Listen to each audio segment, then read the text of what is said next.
Throughout this course, you have probably noticed that while we were working in our guided session or in the voice project, there are certain elements, certain audio clips where snapping to each other or snapping to different sections of the timeline.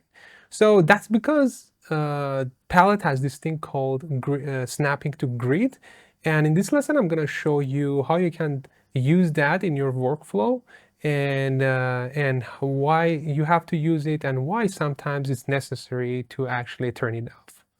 So here I am in the a palette session, a guided session. I've added a audio clip for demonstration. So if I grab this audio clip and start moving it, you see that the first thing that happens, it snaps to this vertical line, to the playhead. That's the first one. And then if I continue, you're going to see that it's going to snap to this 30-second, and then it's going to snap on the 1 minute, 1:30, etc.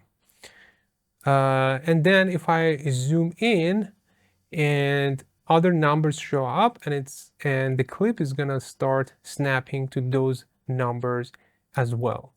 So this is basically snapping to the grid. So you're snapping to the different seconds and timelines, and that's just there to help you to align things together.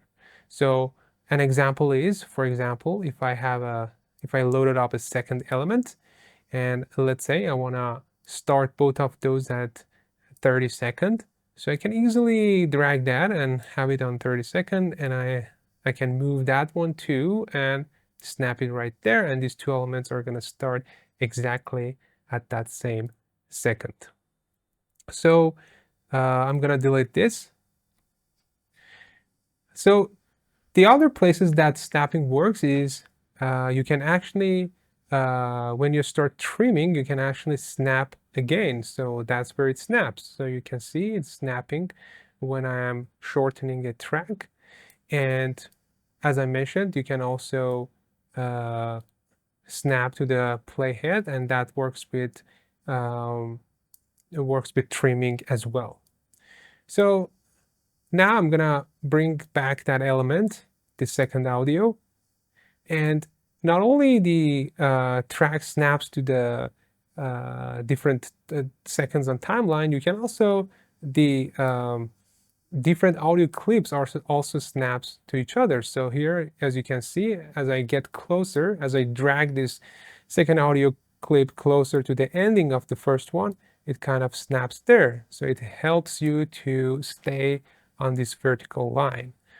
So again, I can move this so it snaps to different seconds, and then you can also snap it to the beginning of the audio clip as well, even though it's not lined up with any particular second. The audio clips themselves can snap to each other as well. So this is pretty helpful when you're working with different audio clips and with different audio layers. But sometimes you just want to turn it off. So by default, the snapping is on. So if you want to turn it off, you go to the tools at the bottom section, click on the three dots, and you simply turn off the snap to grid. Now, if I come back and I start moving the clips, it doesn't snap to the timeline, and the tracks are not snapping to each other as well. So I'm going to turn that on again.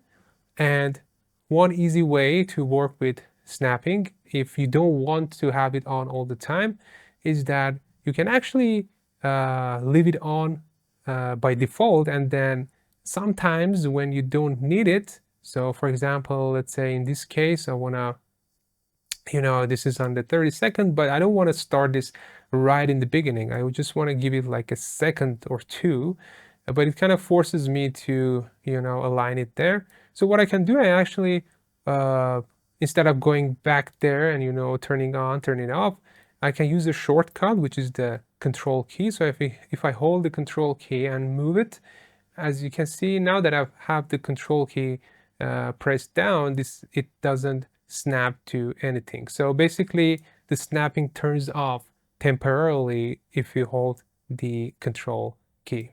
So that's how you use snapping. And that's one of the best ways to organize your different layers and navigate easily inside palette sessions.